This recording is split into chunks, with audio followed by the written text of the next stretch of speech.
بسم اللہ الرحمن الرحیم۔ عزیز طلبہ، السلام علیکم۔ آج کا ہمارا یہ ٹاپک جو ہے یہ 9th کلاس کے لیے ہے اور یہ پیج نمبر 10، 11 اور 12 پر ہے۔ آپ لوگوں کی خدمت میں یہ درخواست ہے کہ آپ پیج نمبر 10 پر آئیں اور کتاب کھولیں۔ پیج نمبر 10 پر یہ ٹاپک دیا گیا ہے نظریہ پاکستان، علامہ محمد اقبال اور قائد اعظم محمد علی جناح کے فرمودات کی روشنی میں، کہ علامہ محمد اقبال اور قائد اعظم نے مختلف مواقع پر جو بھی خطبات دیے ہیں، جو بھی تقاریر کیے ہیں یا جو تحریری کیے ہیں، جو خطوط لکھے ہیں، اس سے کس طرح پاکستان کی نظریے کی وضاحت ہوتی ہے۔ تو فرمودات کا مطلب ہے سینگز یا فرمان۔ انہوں نے کیا جہاں پر جو بھی فرمایا اس سے نظریہ پاکستان کن موقعوں پر جو ہے جھلکتی ہے۔ تو یہ کہا جاتا ہے کہ علامہ محمد اقبال جو ہے انہوں نے مسلم لیگ کے سالانہ اجلاس 1930 جو الہ آباد میں منعقد ہوئی تھی، وہ اس مسلم لیگ کا جو ہے ہر سال ایک اجلاس منعقد ہوتا تھا ہندوستان کے مختلف جگہوں پہ۔ تو یہ جو ہے الہ آباد کے مقام پر جو مسلم لیگ کا سالانہ اجلاس منعقد ہوا، اس میں علامہ محمد اقبال کو صدارتی جو ہے نا اس اجلاس کا جو ہے نا صدر مقرر کیا گیا اور انہوں نے پھر صدارتی خطبہ دیا، اور اس میں انہوں نے جو کچھ فرمایا تو اس سے کہا جاتا ہے کہ یہ خطبہ الہ آباد جو ہے یہ ایک مائل سٹون ہے، ایک ابتدائی شکل ہے جو علامہ اقبال نے پاکستان کے قیام کی طرف اشارہ کیا کہ پاکستان قائم ہونا چاہیے، اور یہ نظریہ انہوں نے پیش کیا۔ لیکن اگر ان سے ہم تھوڑا سا تاریخ کی میں پیچھے جائیں، جو بعض کتابوں میں آیا بھی ہے اور بعض کورسز میں ان چیزوں کو نہیں ڈالا گیا، کہ یہ کہا جاتا ہے کہ ڈیرہ اسماعیل خان میں ایک تنظیم تھی انجمن اسلامیہ، اور ان کے سربراہ تھے گل محمد خان۔ انہوں نے 1922 میں پہلی مرتبہ مسلمانوں کے لیے بر صغیر کے اندر ایک علیحدہ ریاست کی بات کی تھی، اور ان کے بعد پھر مختلف مواقع پر جو ہیں اس بات کا ذکر کیا گیا ہے۔ لیکن علامہ محمد اقبال کے جو سالانہ اجلاس تھا مسلم لیگ کا، اس کے صدارتی خطبے کو زیادہ مستند تصور کیا جاتا ہے، اور انہوں نے ان کے خطبے سے یہ چیز اخذ کی جاتی ہے کہ انہوں نے پاکستان کا نظریہ پیش کیا، اور یہ پاکستان کے آزادی میں بہت سارے جو عظیم ہستیاں ہیں جنہوں نے پاکستان کے آزاد کرانے میں اپنا کردار ادا کیا ہے، ان عظیم ہستیوں میں یہ دو بڑی ہستیاں جو ہیں ہماری تاریخ میں نہ بھولنے والی ہیں، اور ان کو ہمیشہ یاد رکھا جائے گا۔ جن کی کوششوں سے پاکستان آزاد ہوا، اس میں علامہ محمد اقبال اور قائد اعظم محمد علی جناح تھے۔ ٹھیک ہے، تو آپ کا ٹیکسٹ جو ہے پیج نمبر 10 سے پڑھتے ہیں۔ قیام پاکستان میں جن ہستیوں نے اہم کردار ادا کیا، ان میں شاعر مشرق علامہ محمد اقبال اور بابا قوم قائد اعظم محمد علی جناح کے نام سر فہرست ہیں۔ ان دو عظیم رہنماؤں نے مختلف مواقع پر اپنے ارشادات اور فرمودات میں نظریہ پاکستان کے بہترین انداز میں وضاحت کی۔ فرمودات کا مطلب ہے ارشادات، جو انہوں نے ارشاد فرمایا ہے، جو انہوں نے باتیں کہی ہیں۔ علامہ اقبال نے جنوبی ایشیا کے مسلمانوں کے سامنے ایک الگ مسلم ریاست کا تصور اجاگر کیا، جبکہ قائد اعظم نے اس تصور کو عملی شکل دینے کے لیے مسلمانوں کی عملی جدوجہد میں ان کی رہنمائی کی۔ یعنی مطلب یہ ہے کہ آئیڈیا جو تھا وہ علامہ محمد اقبال نے دیا، اور اس آئیڈیا پر پریکٹیکل کام جو ہے، عملی کام، وہ پھر قائد اعظم محمد علی جناح نے کیا، اور پھر بالآخر 14 اگست 1947 کو پاکستان معرض وجود میں آیا۔ علامہ محمد اقبال جو تھے وہ ابتدا میں ہندو مسلم اتحاد اور متحدہ ہندوستانی قومیت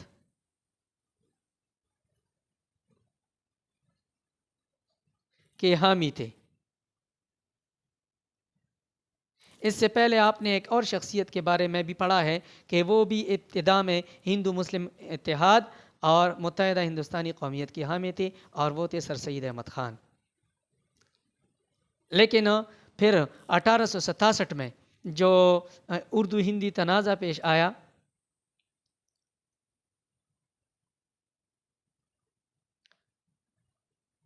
یہ ایک لڑائی ہوئی، ایک تنازع کھڑا ہوا ہندو اور مسلمانوں کے درمیان اردو زبان اور ہندی زبان کے بارے میں، اور یہ بنارس کے مقام پر آیا، اور پھر اس میں جو ہے ان دونوں اقوام کے درمیان بڑے اختلافات پیدا ہوئے۔ مسلمان اردو کو نافذ کرنا چاہتے تھے اور ہندو چاہتے تھے کہ یہاں پر ہندی لوگ بولیں اور ہندی جو ہے وہ ترقی کر سکے۔ تو زبانوں کے جو ہے نا آپس میں ایک دوسرے کے ساتھ جو ہے یہ ایک اختلافات پیدا ہوئے، اور پھر سر سید احمد خان کے نظریات جو ہیں وہ ایک دم تبدیل ہو گئے، اور ہندو مسلم اتحاد اور متحدہ ہندوستان کی سوچ وہ جو رکھتے تھے کہ یہ ساری جو ہے نا ہندوستانی قوم ہے، یہ اکٹھے ہوں گی تو یہ ترقی کریں گے، اور ایسا وقت آئے گا کہ یہ لوگ انگریزوں کو یہاں سے نکالنے میں کامیاب ہو جائیں گے۔ لیکن جب 1867 میں اردو ہندی تنازع پیش آیا تو اس سے پھر ان کو جو ہے ہندوؤں کی وہ اصلی شکل جو ہے وہ سامنے آئی، اور انہوں نے پھر اپنے نظریات میں تبدیلی کی اور ہندو مسلم اتحاد کے نظریے کو ترک کیا، اور اس کی جگہ دو قومی نظریہ پیش کیا کہ ہندو اور مسلمان نہ ایک متحدہ ہندوستانی قوم ہے، نہ یہ ایک قوم ہے، بلکہ یہ دو مختلف قومیں ہیں۔ تو اس وجہ سے پھر انہوں نے دو قومی نظریہ پیش کیا، ٹو نیشن تھیوری۔ اسی طریقے سے علامہ محمد اقبال کے بارے میں کہا جاتا ہے کہ یہ بھی ابتدا میں جو ہے ہندو مسلم اتحاد اور متحدہ ہندوستانی قومیت کے حامی تھے، اور ان کی بھی یہ سوچ تھی کہ ہم جو ہے صدیوں سے اکٹھے چلے آ رہے ہیں، اور صدیوں سے اکٹھے رہ رہے ہیں، تو ہم ایک ہی ہندوستانی قوم ہیں، چاہے ہندو ہیں، سکھ ہیں، عیسائی ہیں، مسلمان ہیں۔ تو یہ جو بیرونی قوت آئی ہے انگریز، ان سے چھٹکارا حاصل کرنا چاہیے۔ لیکن بعد میں جو آنے والے واقعات ہیں اور ان کی وجہ سے علامہ محمد اقبال کے خیالات میں بھی تبدیلی آئی۔ وہ واقعات کیا تھے؟ ایک تو 1867 کی اردو ہندی تنازع تھا جو بنارس میں پیش آیا، وہاں سے بھی ہمیں ہندوؤں کی نیتوں کا پتہ چلا۔ پھر 1885 میں انڈین نیشنل کانگریس بنی،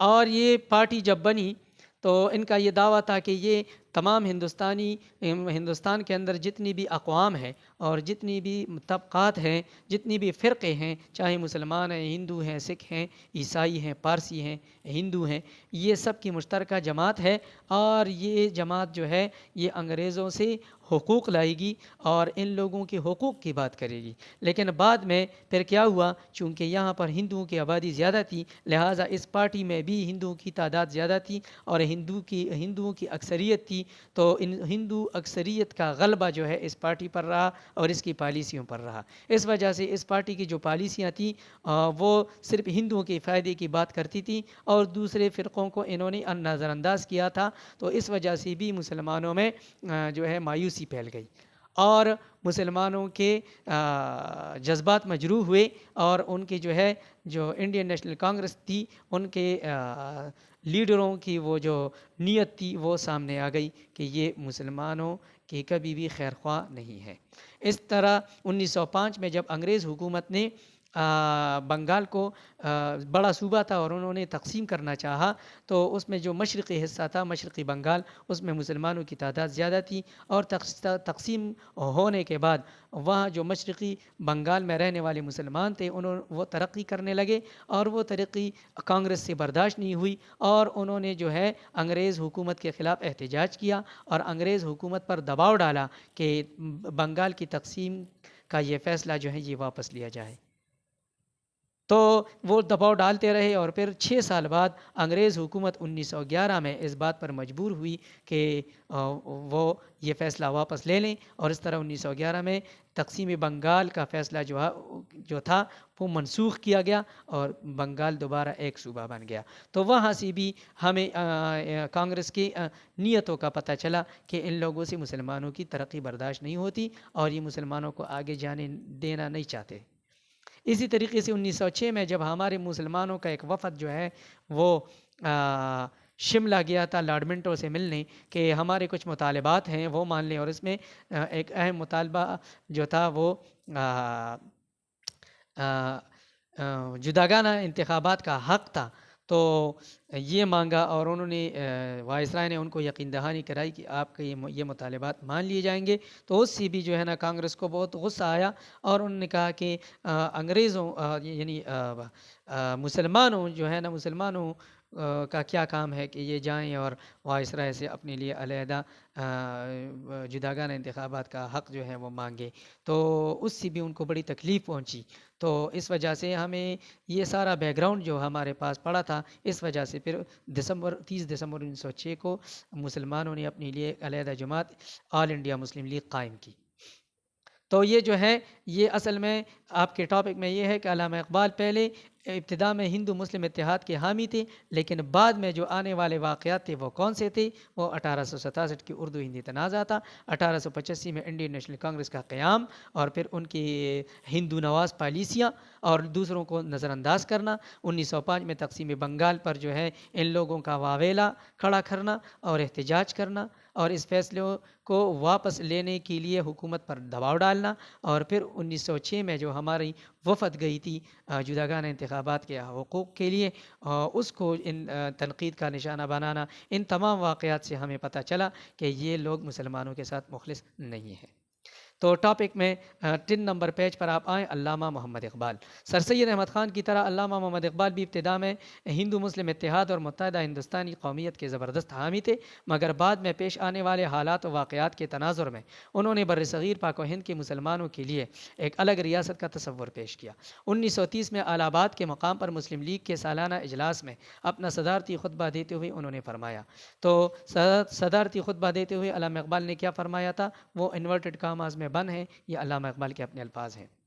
ہندوستان ایسے انسانی گروہوں کا خطہ ہے جو مختلف نسلوں سے تعلق رکھتے ہیں، مختلف زبانیں بولتے ہیں اور مختلف مذاہب کے پیروکار ہیں.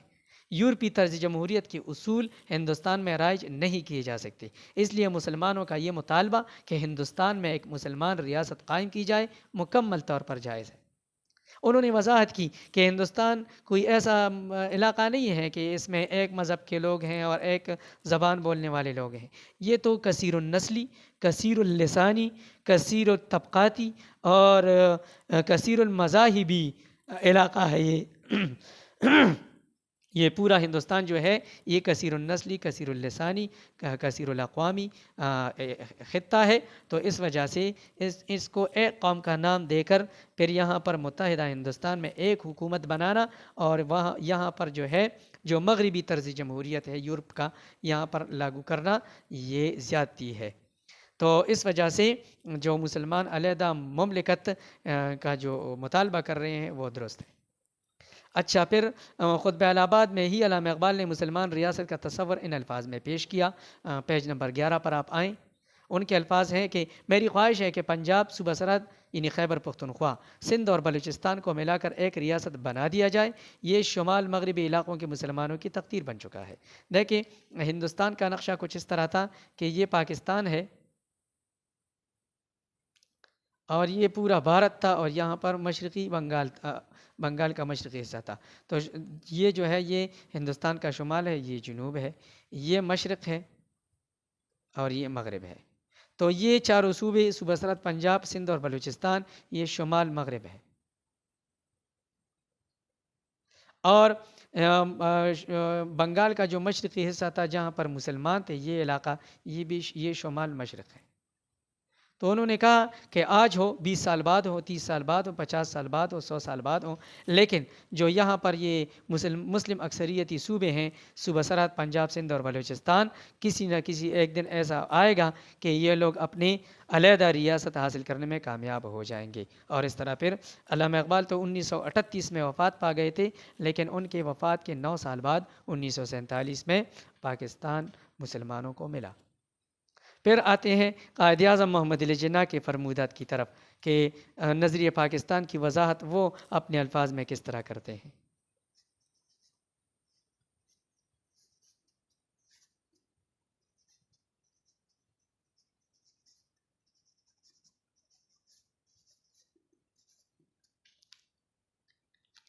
پیج نمبر 11 پر ہے. تو قائد اعظم محمد علی جناح جو ہے وہ سر سید احمد خان اور علامہ اقبال کی طرح وہ ابتدا میں ہندو مسلم اتحاد اور متحدہ ہندوستان کی قومیت کے کبھی بھی حامی نہیں رہے ہیں. وہ ابتدا ہی سے مسلمانوں کی علیحدہ قومیت اور اس قومیت کی بنیاد پر ایک علیحدہ ریاست کے قیام کے حامی تھے. اور انہوں نے کہا کہ آپ جو انٹرنیشنل لیول پر جو قومیت ہے، نیشنلزم، اس کی جو ڈیفینیشن ہے، اگر آپ اس کو اٹھا لیں تو اس ڈیفینیشن میں جو چیزیں بیان کی گئی ہیں، اگر وہ چیز آپ اٹھا لیں اور یہاں ہندوستان کے مسلمانوں کو دیکھ لیں تو وہ ڈیفینیشن ان پر بالکل فٹ آتی ہے. قومیت جو ہے بین الاقوامی طور پر، بین الاقوامی سطح پر جو نیشنلزم یا قومیت کی جو تعریف کی جاتی ہے وہ یہ ہے کہ ایسی انسانوں کا گروہ جن کا آپس میں عقائد و نظریات، مذہب، روایات، رسم و رواج، ثقافت، تہذیب، تاریخ، زبان، یہ ایک ہوں تو وہ ایک قوم ہے. A group of people having the same language, cultural history and ideology, that is called one nation. تو اس وجہ سے جو ہے مسلمان اس تعریف پر پورا اترتے ہیں. مسلمانوں کا آپس میں تاریخ، لباس، خوراک، زبان، رسم و رواج، عقائد و نظریات یہ آپس میں تو ملتے ہیں لیکن ہندوؤں سے مختلف ہیں. اس طرح ہندوؤں کا آپس میں یہ ساری چیزیں آپس میں تو ایک جیسی ہیں لیکن وہ مسلمانوں سے اپنی ثقافتوں میں، تاریخ میں، رواج میں، روایات میں مسلمانوں سے مختلف ہیں. لہٰذا ہندوستان کے اندر مسلمان الگ قوم ہے اور ہندو الگ قوم ہے. اور اس زمانے میں 1940 کی دہائی میں اور 1950 کی دہائی میں ایک ٹرینڈ چلا تھا کہ دنیا کے جن علاقوں میں ایک خاص قوم رہتی تھی تو وہ اپنی قومیت کی بنیاد پر اپنی لیے ایک علیحدہ ریاست بنا لیتی تھی، اور اس سسٹم کو کہتے ہیں نیشن اسٹیٹ سسٹم. یہ انٹرنیشنل ریلیشن کا ایک ٹاپک ہے، نیشن اسٹیٹ سسٹم، ایسا نظام جس میں ایک قوم جو ہے اپنی قومیت کی بنیاد پر اسٹیٹ یعنی ریاست حاصل کرتا ہے. تو اس وجہ سے انہوں نے اس کی بھی وضاحت کی کہ اگر قومیت کی بنیاد پر مختلف جگہوں پہ ریاستیں آزاد ہو رہی ہیں اور ریاستیں بن رہی ہیں تو یہاں پر ہندوستان کے اندر بھی مسلمان ایک علیحدہ قوم ہے اور اس قومیت کی بنیاد پر ان کو ایک علیحدہ ریاست ملنی چاہیے. اب 11 نمبر پیج پر آپ ٹیکسٹ کی طرف آئیں. قائد اعظم محمد علی جناح نے بھی کئی مواقع پر دو قومی نظریہ اور نظریہ پاکستان کی وضاحت نہایت جامع انداز میں کی ہے.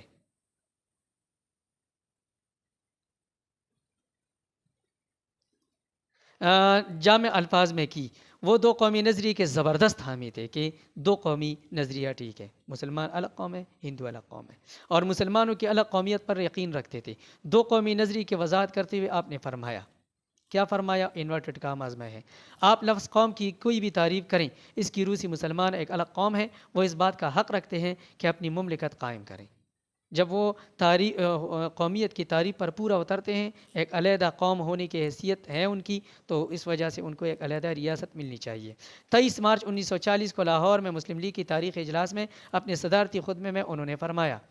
قائد اعظم محمد علی جناح نے اپنے تاریخی جو ہے نا خطبہ تھا 23 مارچ 1940 کو، جو منٹو پارک جس کو اب اقبال پارک کہتے ہیں، وہ مسلم لیگ کا سالانہ اجلاس تھا اور اس میں قرارداد پاکستان یا قرارداد لاہور جو منظور ہوئی تھی، تو اس میں صدارتی خطبہ جو علامہ قائد اعظم محمد علی جناح نے پیش کیا اس کے الفاظ کیا تھے؟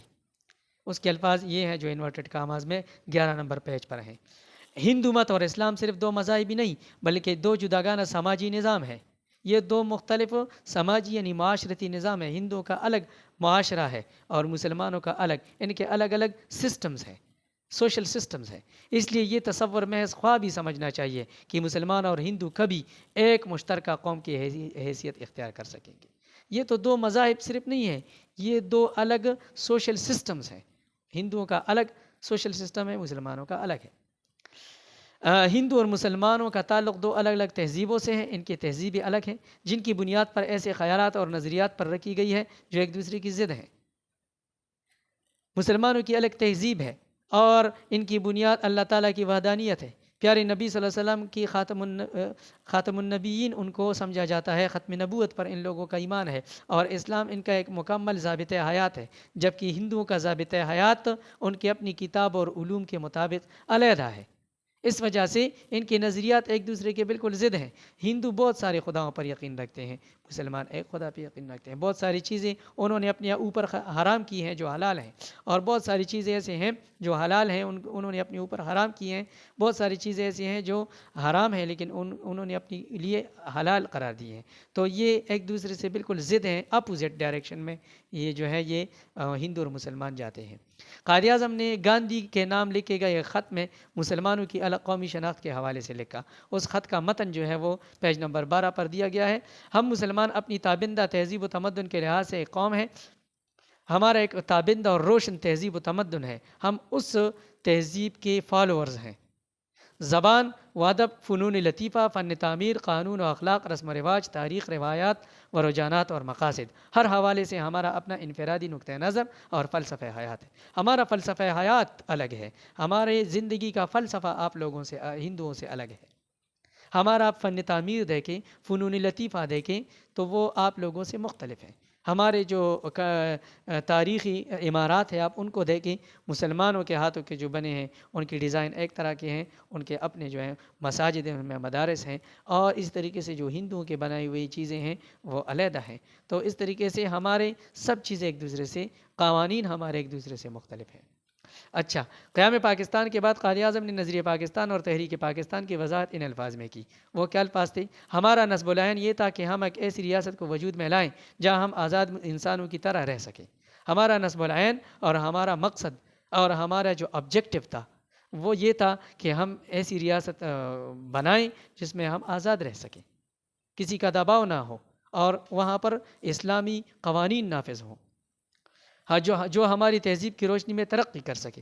ہم اپنی تہذیب و روایات کے اندر رہ کر ترقی کرنا چاہتے ہیں، کسی اور کی روایات ہم اپنانا نہیں چاہتے، اور جہاں اسلام کی معاشرتی انصاف کے تصور کو ابھرنے کا موقع ملے۔ متحدہ ہندوستان میں اسلام جو انصاف کا نظام اور قوانین اور جو حکومتی نظام پیش کرتا ہے وہ متحدہ ہندوستان میں اس کا لانا ناممکن ہے۔ اس لیے مسلمانوں کے لیے علیحدہ وطن ہو تاکہ جو اسلام جو نظام پیش کرتا ہے اس نظام کو وہاں پر اس زمین کے ٹکڑے پر نافذ کیا جا سکے۔ اچھا، پھر آخر میں برصغیر پاک و ہند کی ان دو عظیم رہنماؤں کے فرمودات سے نظریہ پاکستان کو سمجھنے میں مدد ملتی ہے۔ جب ہم ان کے فرمودات کو پڑھتے ہیں تو اس سے ہمیں نظریہ پاکستان جو ہے اس کی وضاحت ملتی ہے۔ دونوں نے اپنے ارشادات میں ہندو اور مسلمانوں کے درمیان تہذیبی، ثقافتی اور مذہبی اختلاف کا حوالہ دے کر ثابت کیا ہے کہ ہندو اور مسلمان دو الگ الگ قومیں ہیں۔ دلائل سے پیش کیا ہے کہ ہندو کس طرح مسلمانوں سے الگ ہے اور مسلمان ہندو سے کس طرح مختلف ہے، کہ ہندو اور مسلمان دو الگ الگ قومیں ہیں اور یہ دونوں قومیں واضح باہمی اختلاف کی وجہ سے ایک ہی ریاست میں اکٹھی نہیں رہ سکتی۔ ان کے واضح اختلافات ہیں آپس میں، رسم و رواج کی، عقائد و نظریات کی، اس لیے اس کو ایک قوم بنا کر متحدہ ہندوستان میں ان کو اکٹھے رہنے کے لیے کہنا یہ درست نہیں ہے۔ لہٰذا مسلمانوں کا حق بنتا ہے کہ ان کا اپنا الگ وطن ہو جہاں وہ اپنی مذہبی، ثقافتی اور معاشرتی اقدار کے مطابق زندگی بسر کر سکے۔ ہمیں اب ان کو اپنا وطن ملے گا تو وہ اپنی نظریات اور عقائد کی روشنی میں نظام بنائیں گے اور اس کے ذریعے سے اپنی زندگیاں گزاریں گے۔ عزیز طلبہ، آپ کا پہلا نمبر چیپٹر جو ہے اس آن لائن کلاسز میں یہ ختم ہو گیا ہے، اور انشاءاللہ مشق جو ہے ایکسرسائز وہ رہتا ہے۔ اگر ریگولر کلاسز لگی تو اس کا جو ہے ہم ایکسرسائز پھر کلاس میں کریں گے، اور اگر اس طرح نہ ہوا تو پھر اسی طرح آن لائن کلاسز کے ذریعے آپ کے سامنے یہ جو اس کا ایکسرسائز ہے وہ بھی ہم انشاءاللہ کر کے دیں گے۔ تو اگلے لیکچر تک ہمیں دیجیے گا اجازت۔ اپنا بہت سارا خیال رکھیے گا، اور آپ کو عید مبارک ہو۔ ہمیں اجازت دیجیے۔ اللہ حافظ۔